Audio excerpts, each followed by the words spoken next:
Respected Chief Guest and Consulate General, Mr. Anurag Bhushan. Respected guest, Mr. Mangesh Dahiwale, who has arrived from India this morning to specially deliver a speech on this special occasion. Respected senior citizens who are present in this auditorium, and my dear friends, a very good morning to all.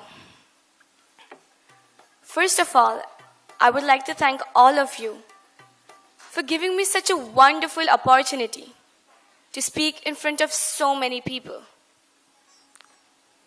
Really, it means a lot.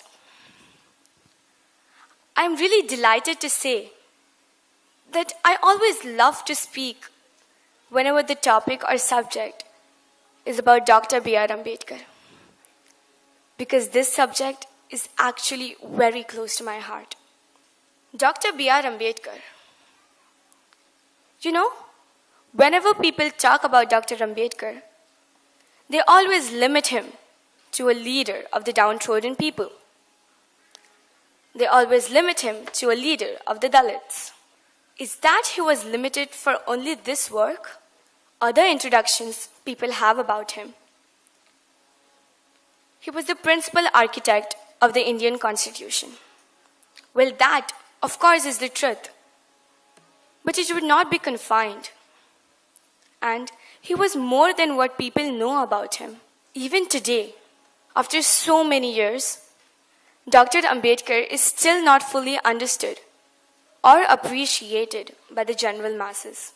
What people talk about him as the Masiha of the downtrodden, as the chief architect of the Indian Constitution, is very well the truth.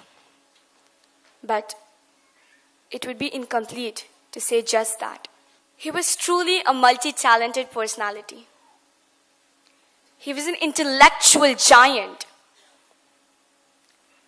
He was an economist by training. He was an anthropologist. He was a sociologist. He was a jurist. And he was the first law minister of India in Nehru's court.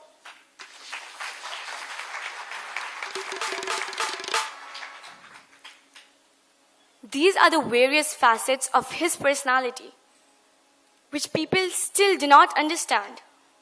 My friends, this is not all. He has done so much more. He has made many contributions in many other areas for the integration of India. With all these dimensions in life, he was a true nationalist at his core. The famous quote, "I am first Indian, and I am Indian in the end, and nothing in between." It belongs to Dr. B.R. Ambedkar, and it does not belong to anybody else. Dr. Babasaheb Ambedkar had before him not only the unprivileged people of the society, but the entire society. Babasaheb always believed in equality. His vision of social change and reclamation of human personality was universal. During his lifetime, he made many efforts and he used various strategies and methods to create a society which was based on the values of equality, liberty, and fraternity. दोस्तों, मैं एक लड़की हूँ, भारत देश की पुत्री हूँ, और एक लड़की होने के नाते डॉक्टर बाबा साहेब अम्बेडकर ने नारी जाति पर किए हुए सारे उपकारों से भली भांति परिचित हूँ और उनके बारे में काफ़ी कुछ पढ़ भी चुकी हूँ। स्वतंत्र पूर्व भारत में नारी को कोई विशेष अधिकार नहीं थे। Ladies did not have the right to equality.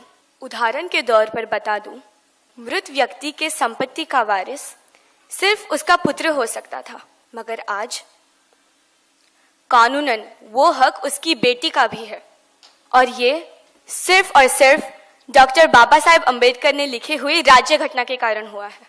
अगर कोई औरत को किसी कारण डिवोर्स दिया जाता है तो उसकी उपजीविका के लिए उस पुरुष को अपनी आमदनी से उसे शेयर देना होगा। ये भी संभव हो चुका है राज्य घटना के कारण। और हाँ, अगर कोई लड़की विवाह योग्य हो जाती है, she has all the rights to take her own decision to select her own groom. And these provisions are done into the Indian Constitution by Dr. B.R. Ambedkar. Ladies were not allowed to take divorce from husband. उसके साथ ही मर मर के जीना पड़ता था. Yes, you heard me right. But today, the Constitution gives all us ladies the right to decide on this. आज अगर पति अन्यायी हो तो कोई भी सज्जन महिला उससे मुक्ति पा सकती है, बिल्कुल कानूनन.